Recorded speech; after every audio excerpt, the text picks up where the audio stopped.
আসসালামু আলাইকুম। মোহাম্মদ ইফতেখার আমন্ত্রণ জানাচ্ছি এনটিভির মধ্যাহ্নের খবরে।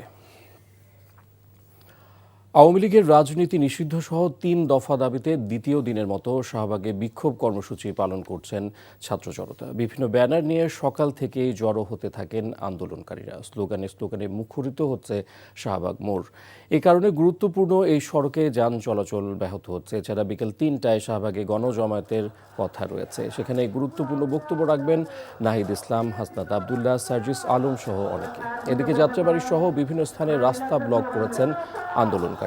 সবারই দাবি দ্রুত সময়ের মধ্যে আওয়ামী লীগকে নিষিদ্ধ করা, আর দাবি আদায় না হওয়া পর্যন্ত আন্দোলন অব্যাহত থাকবে বলেও জানান আন্দোলনকারী ছাত্র জনতা। বৃহস্পতিবার রাত থেকে প্রথমে প্রধান উপদেষ্টার বাসভবন যমুনার সামনে, পরে শাহবাগে অবস্থান করে আন্দোলনকারীরা।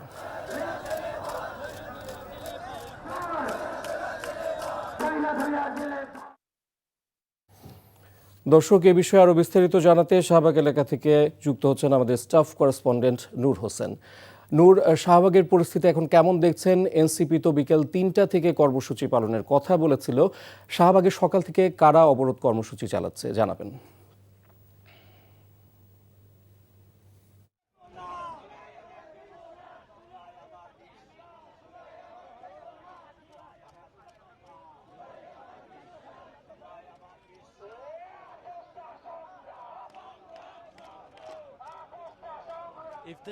ইফতেখার গণহত্যার দায়ে আওয়ামী লীগের বিচার এবং তাদের যে রাজনীতি, সেই রাজনীতি নিষিদ্ধের দাবিতে ছাত্র জনতার যে অবস্থান কর্মসূচি, লাগাতার অবস্থান কর্মসূচি, সেই অবস্থান কর্মসূচি চলছে এবং সকাল থেকেই গত পরশু রাত থেকে যখন যমুনায় প্রধান উপদেষ্টার বাসভবনের সামনে যে আন্দোলনটি শুরু হয়েছে, অবস্থান কর্মসূচি শুরু হয়েছে, সেটি এখন পর্যন্ত চলছে। রাতেও শিক্ষার্থী সহ ছাত্র জনতা এই শাহবাগ মোড়ে অবস্থান করেছেন এবং সকাল থেকে তাদের যে অবস্থান কর্মসূচি সেটা চালিয়ে যাচ্ছেন। তবে হাসনাত আবদুল্লাহ সহ এই আন্দোলনের যারা আহ্বান করেছিলেন, জাতীয় নাগরিক পার্টির নেতা যারা এবং গণ অভ্যুত্থানে নেতৃত্ব প্রদান করা অন্যান্য রাজনৈতিক সংগঠনের যারা নেতা রয়েছেন, তারা আহ্বান করেছেন বিকাল ৩টায় এই শাহবাগ চত্বরে বড় ধরনের গণজমায়েত করবেন এবং তারা ৩ দফা দাবি জানিয়েছেন যে বাংলাদেশে আওয়ামী লীগের রাজনীতি নিষিদ্ধ করতে হবে এবং আন্তর্জাতিক অপরাধ ট্রাইব্যুনাল যেটি রয়েছে সেই অপরাধ ট্রাইব্যুনাল আইনে আওয়ামী লীগকে দল হিসেবে বিচার করতে হবে এবং একই সঙ্গে জুলাই বিপ্লবের যে ঘোষণাপত্র রয়েছে সেই ঘোষণাপত্র প্রকাশ করতে হবে এবং এই ৩ দফা দাবি বাস্তবায়ন না হওয়া পর্যন্ত হাসনাত আবদুল্লাহ সহ জাতীয় নাগরিক পার্টি সহ অন্যান্য যে রাজনৈতিক দল রয়েছে এবং অরাজনৈতিক দল রয়েছে যারা জুলাই রাজপথে সংগ্রাম করেছে, লড়াই করেছে, আন্দোলন করেছে, তারা সবাই ততক্ষণ পর্যন্ত রাজপথ ছাড়বেন না যতক্ষণ না তাদের এই ৩ দফা দাবি বাস্তবায়ন করা হবে এবং সরকারের পক্ষ থেকে সুস্পষ্ট ঘোষণা না আসা পর্যন্ত তারা আন্দোলন চালিয়ে যাবেন এবং এক্ষেত্রে যত লম্বা সময়, যত দীর্ঘ সময় রাজপথে থাকা লাগে তারা সেটি করতে রাজি রয়েছেন। তবে হাসনাত আবদুল্লাহ সহ গণ অভ্যুত্থানে যারা নেতৃত্ব দিয়েছেন, যারা এই আন্দোলনের আহ্বান করেছেন, তারা পুরো দেশবাসীকে এবং ছাত্র জনতার প্রতি আহ্বান জানিয়েছেন যাতে দেশবাসীর ভোগান্তি না হয়, সেজন্য শাহবাগ ছাড়া দেশের অন্যান্য যে সমস্ত জায়গায় আন্দোলন চলছে সেসব জায়গাগুলোতে যাতে কোনো ধরনের রাস্তা ব্লকেট অথবা অবরোধ কর্মসূচি পালন করা না হয়, যাতে যে ধরনের আন্দোলন বা কর্মসূচি করলে জনগণের বড় ধরনের ভোগান্তি তৈরি হবে, সেই ধরনের আন্দোলন বা সেই ধরনের ব্লকেট অবরোধ কর্মসূচি প্রত্যাহার করে এড়িয়ে চলে শুধুমাত্র জমায়েত এবং সমাবেশ বিক্ষোভের উপর তারা জোর দিতে বলেছেন। তবে শাহবাগে তাদের যে অবস্থান কর্মসূচি এবং অবরোধ কর্মসূচি সেটি চলতে থাকবে যতক্ষণ না পর্যন্ত তাদের যে দাবি, ৩ দফা দাবি সুস্পষ্টভাবে সরকার মেনে না নেবে। তারা বলছেন যে আওয়ামী লীগ গত 16 বছর ধরে যা করেছে সেটি কোনোভাবেই কোনো রাজনৈতিক দলের কাজ হতে পারে না, কোনো রাজনৈতিক দলের সরকারের কাজ হতে পারে না। এটি একটি ফ্যাসিবাদী সংগঠনে পরিণত হয়েছে এবং একই সঙ্গে সন্ত্রাসী সংগঠনে পরিণত হয়েছে। এজন্য তারা বলছেন যে আওয়ামী লীগকে সন্ত্রাসী সংগঠন ঘোষণা করে, দেশবিরোধী সংগঠন ঘোষণা করে তাদের রাজনীতি নিষিদ্ধ করতে হবে। দর্শক, জানছিলাম রাজধানীর অবরোধের খবর। বিএনপির 3 সহযোগী সংগঠন যুবদল, ছাত্রদল ও স্বেচ্ছাসেবক দলের উদ্যোগে তারুণ্যের সমাবেশ শুরু হচ্ছে চট্টগ্রামে। তারুণ্যের রাজনৈতিক অধিকার প্রতিষ্ঠার লক্ষ্যে বিকেলে সমাবেশ অনুষ্ঠিত হবে পোলো গ্রাউন্ডে। অনুষ্ঠানে বিএনপির মহাসচিব মির্জা ফখরুল ইসলাম আলমগীর উপস্থিত থাকার কথা রয়েছে। সমাবেশ স্থলে আছেন আমাদের স্পেশাল করেসপন্ডেন্ট শামসুল হক হায়দারি। চলে যাচ্ছি তার কাছে। হায়দারি, সমাবেশ তো বিকেলে, প্রস্তুতি কেমন দেখছেন?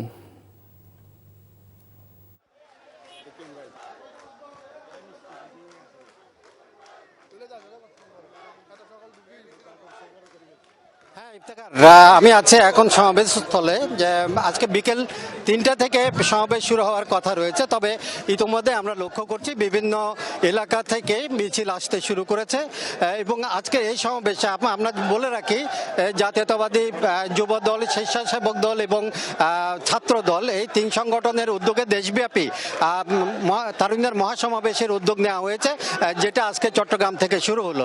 এরপরে পর্যায়ক্রমে আরও 3টি হবে, সর্বশেষ হবে ঢাকায়। তো আজকে চট্টগ্রামের এই মহাসমাবেশে কক্সবাজার 3 পার্বত্য জেলা থেকে শুরু করে নোয়াখালী এবং কুমিল্লা সহ সব এলাকা থেকে এখানে তারুণ্যের সমাবেশ ঘটবে এবং আয়োজকরা যেটা বলছেন সেটা হচ্ছে যে এখানে একটা মহাসমাবেশের পরিণত হবে। ইতিমধ্যে আমরা সেই লক্ষণ দেখতে পাচ্ছি। ইতিমধ্যে দূর দূরান্ত থেকে যারা আসার কথা রয়েছে তারা এসে গেছে এবং আশপাশের এলাকায় তারা অবস্থান গ্রহণ করেছে। আয়োজকরা এখানে সুশৃঙ্খলভাবে সমাবেশটি শেষ করার জন্য চেষ্টা করতেছেন। আজকের এই আয়োজনটি কেন আমরা জানতে চেয়েছিলাম, যে আয়োজকরা বলেছেন যে তারুণ্যের যে একটা প্রভাব এখন বাংলাদেশে, যে সরকারিভাবে বলা হচ্ছে যে আগামী জাতীয় নির্বাচনে যে ভোট হবে সেখানে অন্তত 45% ভোট দেবেন তরুণরা, যারা জীবনের প্রথম ভোট দেবেন। এবং এই তরুণদের রাজনৈতিকভাবে তাদের অধিকার সম্পর্কে সচেতন করা এবং বিএনপি ঘোষিত 31 দফা যে সংস্কার কার্যক্রম, রাষ্ট্র সংস্কার কার্যক্রম, সেই সম্পর্কে তাদেরকে ধারণা দেয় এই মহাসমাবেশের লক্ষ্য। এবং আজকে এখানে আমরা জানিয়ে রাখি যে আবহাওয়া প্রতিকূল অবস্থায় আছে। আমরা সকালে 9টায় লক্ষ্য করেছিলাম যে 33 ডিগ্রি সেলসিয়াস এবং সেটা দুপুর হতে হতে 36 ডিগ্রি সেলসিয়াস তাপমাত্রা এখানে বাড়বে। কিন্তু এই গরমের মধ্যেও তাপ উপেক্ষা করেও নেতাকর্মীরা মাঠের মধ্যে এসে জড়ো হচ্ছে না। বিকেল 3টায় শুরু হবে সমাবেশ। সেখানে বিএনপি মহাসচিব মির্জা ফখরুল ইসলাম আলমগীর ভাষণ দেওয়ার কথা রয়েছে। ইফতেখার। দর্শক, জানছিলাম তারুণ্যের সমাবেশের খবর। আবার অবরোধ প্রসঙ্গ, এবারে চলে যাব সহকর্মী মেজবা হাসানের কাছে। তিনি যুক্ত হচ্ছেন যাত্রাবাড়ি এলাকা থেকে। মেজবা, ওখানকার পরিস্থিতি কেমন দেখছেন? যাত্রাবাড়িতে কারা অবরোধ করেছে, তারা কি বলছেন, এবং একটু এর পাশাপাশি জানতে চাই যান চলাচলের খবর সম্পর্কেও।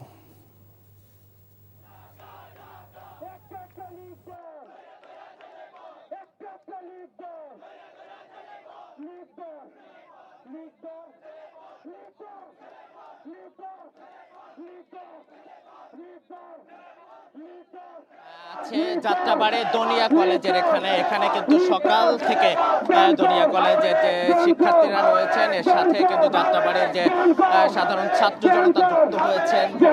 কিন্তু যে আওয়ামী লীগের নিষিদ্ধের যে দাবিতে সকাল থেকে কিন্তু এখানে অবস্থান নিয়েছেন শিক্ষার্থীরা, এবং এখানে শিক্ষার্থীরা যারা অবস্থান নিয়েছেন তারা সকাল থেকে অবস্থান নিয়েছেন। একটু পরে কিন্তু এখান থেকে তারা মিছিল নিয়ে ইউনাইটেড টু যাত্রাবাড়ির কর্মসূচির আওতায় তারা যাত্রাবাড়ি দেবেন এবং সেখানে কিন্তু অবস্থান কর্মসূচি পালন করবে বলে আমাদেরকে জানিয়েছেন। একটু জানিয়ে রাখি যে ছাত্রলীগ এবং আওয়ামী লীগ নিষিদ্ধের দাবিতে গত 2 দিন আগে কিন্তু রাতে যমুনায় সাধারণ ছাত্র জনতা নেমে আসে এবং যমুনায় অবস্থান দীর্ঘ 24 ঘন্টা অবস্থানের পর তারা শাহবাগে অবস্থান নেয়। এখন পর্যন্ত শাহবাগে কর্মসূচি চলছে এবং তার পাশাপাশি যে ইউনাইটেড টু যাত্রাবাড়ি কর্মসূচির আওতায় কিন্তু যারা বাংলাদেশের রাজধানীর সহ বিভিন্ন ঢাকার বাইরে ও বিভিন্ন বেসরকারি বিশ্ববিদ্যালয়ের শিক্ষার্থীরা কিন্তু পৃথকভাবে কর্মসূচি ঘোষণা করেছে এবং কর্মসূচির আওতায় কিন্তু এই যাত্রাবাড়ি দনিয়া কলেজের শিক্ষার্থীরা প্রথম মাঠে নেমে আসে এবং সেই সাথে সাথে কিন্তু সাধারণ শিক্ষার্থীরাও এখানে এবং যাত্রাবাড়ির যে ছাত্র জনতা সেখানে কিন্তু মাঠে নেমে আসে এবং তারপর থেকে কিন্তু মাঠে অবস্থান করছেন এবং তারা স্লোগানে তাদের যে দাবি, তারা বলছেন যে 2013 সালের যে হেফাজত ইসলামের গণহত্যা, 24-এর গণ অভ্যুত্থানে যে গণহত্যার দায় নিয়ে, এছাড়া গুম খুন এবং 16 বছরের যে ফেসিবাদী রাজত্ব কায়েম করেছিল স্বৈরাচার আওয়ামী লীগ সরকার, এসব দায় নিয়ে আওয়ামী লীগ সরকারকে নিষিদ্ধ করতে হবে, এই দাবি কিন্তু কিছুক্ষণের মধ্যে এখান থেকে যাত্রাবাড়ি অভিমুখে তারা যাত্রা শুরু করবেন এবং সেখানে তারা অবস্থান কর্মসূচি পালন করবেন। এই ছিল যাত্রাবাড়ি থেকে সবশেষ।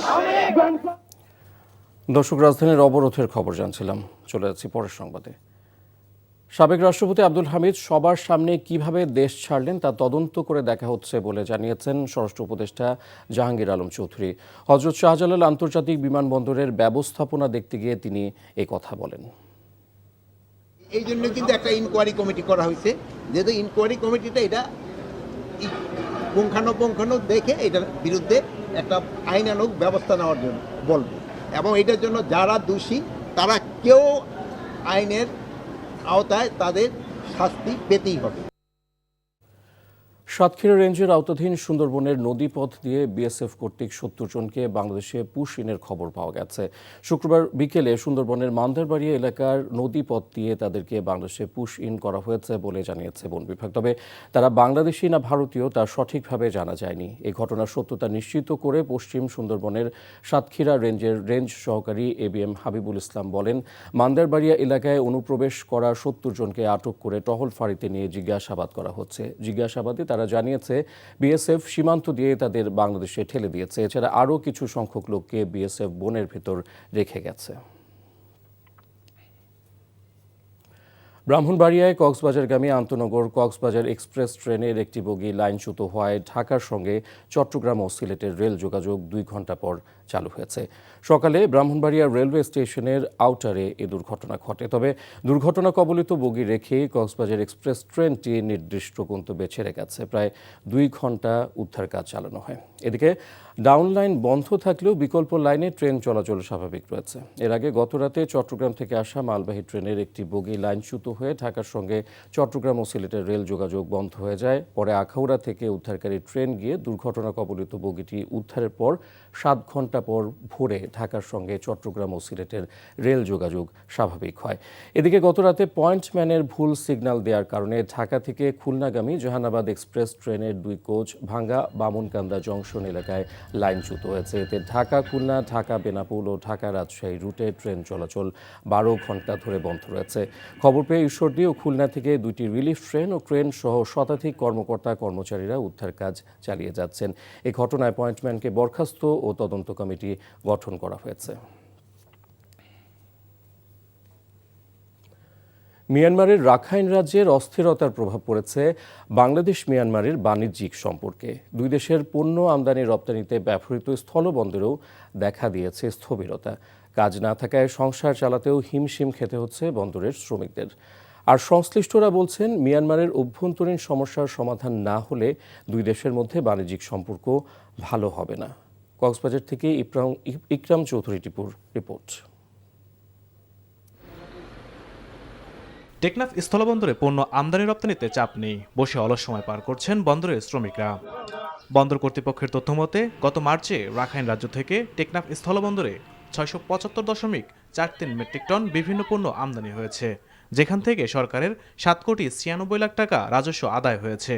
তবে এখন এই আমদানি নেমে এসেছে শূন্যের কোটায়। কাজ না থাকায় সংসারে খরচ তুলতেও হিমশিম খেতে হচ্ছে বন্দরের শ্রমিকদের। মায়ানমার ঘটনা হওয়ার কারণে এখানে মাল আসতেছে না, আর আমরা চলতে পারতেছি না। এখানে তো অনেকদিন যাবতীয় কোনো ব্যবসা বাণিজ্য নাই, আমরাও দোকান পাটলে বেশি কষ্টে আছি সংসার নিয়ে। মানে আর কানারমিরা ট্রলারগুলি সব আটকাইতেছে, সেজন্য নাকখন্ডিয়া থেকে আর কি সাবর ডিমের মুখন্দর থেকে, সেজন্য ওরা রেঙ্গুম থেকে কোনো বাণিজ্য ট্রলার টেকনাফ স্থলবন্দরে আসা বন্ধ। স্থলবন্দরে আমদানি কমার পেছনে মিয়ানমার রাখাইন রাজ্যের অস্থিরতাকে দায়ী করছেন ব্যবসায়ী নেতারা। বলছেন, রাখাইন রাজ্য জান্তা সরকারের হাতছাড়া হওয়ার পর থেকে বাংলাদেশ মিয়ানমারের মধ্যে বাণিজ্যে টানাপোড়েন সৃষ্টি হয়েছে। নন স্টেট গভর্নমেন্টের হাতে, নন স্টেট যে স্টেক হোল্ডার আমরা আরাকান আর্মি, তাদের হাতে করে আরাকানটা ওদের হাতে চলে গেছে। আমরা বিশেষ করে সিটুয়ে এবং মংডু রিলেটেড আমাদের স্থলবন্দরটা চালু হতো, এখান থেকে বুট আসতো, বুট যেত। আমাদের টেকনাফ স্থলবন্দরটা বাণিজ্যিকভাবে পুরোপুরি স্থবির হয়ে আছে, যাতে করে আমাদের হাজার হাজার ব্যবসায়ী পথে বসার উপক্রম হয়েছে। টেকনাফ স্থলবন্দরের স্থবিরতা কাটাতে আরাকান আর্মির সাথে যোগাযোগ বাড়ানোর উপর গুরুত্ব আরোপ করছেন সংশ্লিষ্টরা। আরাকান রাজ্যের সাথে যদি বাংলাদেশের সম্পর্কটা উন্নতি হয়, তাহলে এই জাহাজ আসার ক্ষেত্রে কোনো প্রতিবন্ধকতা থাকবে না। তখন বাংলাদেশের সাথে আমদানি রপ্তানিতে আবার পূর্ব অবস্থায় ফিরে যাবে বলে আমরা আশা করছি। NTV news desk. হামজা চৌধুরীর হাত ধরে বদলে গেছে বাংলাদেশের ফুটবলের চিত্র। এবার কানাডা প্রবাসী সমিত সোম নিয়ে তৈরি হয়েছে উন্মাদনা। সবকিছু ঠিক থাকলে লাল সবুজ জার্সিতে দেখা যাবে 27 বছর বয়সী মিডফিল্ডারকে।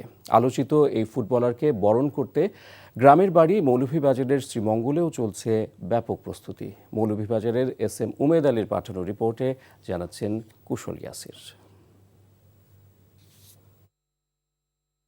সব ঠিক থাকলে সিঙ্গাপুরের বিপক্ষে হামজা চৌধুরীর সঙ্গে মিডফিল্ডে ঝড় তুলতে সুদূর কানাডা থেকে দেশের হয়ে খেলতে আসছেন আরেক প্রবাসী ফুটবলার সমিত সোম। শ্রীমঙ্গলের দক্ষিণ উত্তর সুরগ্রামের সোমবাড়ির সন্তান তিনি।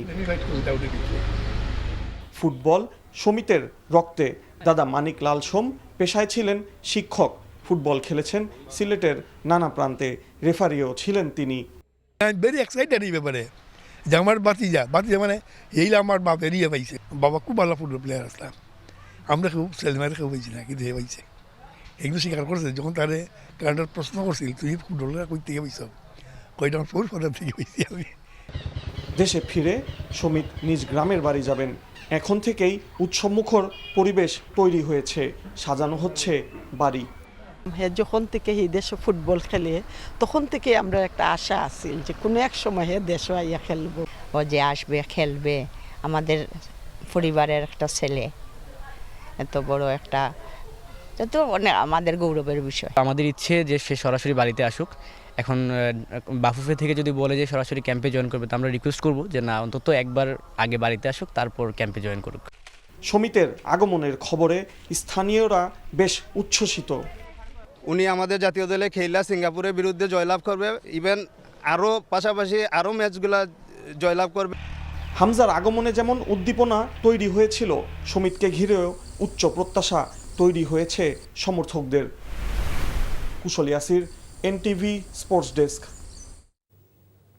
আর এই ছিল মধ্যাহ্নের খবর। এই খবরের ভিডিও শো আপডেট জানতে ভিজিট করুন এনটিভি অনলাইন www.ntvbd.com। এছাড়াও এনটিভির জনপ্রিয় সব অনুষ্ঠান ও খবরের আপডেট জানতে ভিজিট করুন আমাদের ইউটিউব ও ভেরিফাইড ফেসবুক পেজ। 2টায় দুপুরের খবর দেখার আমন্ত্রণ রইল। ধন্যবাদ সবাইকে।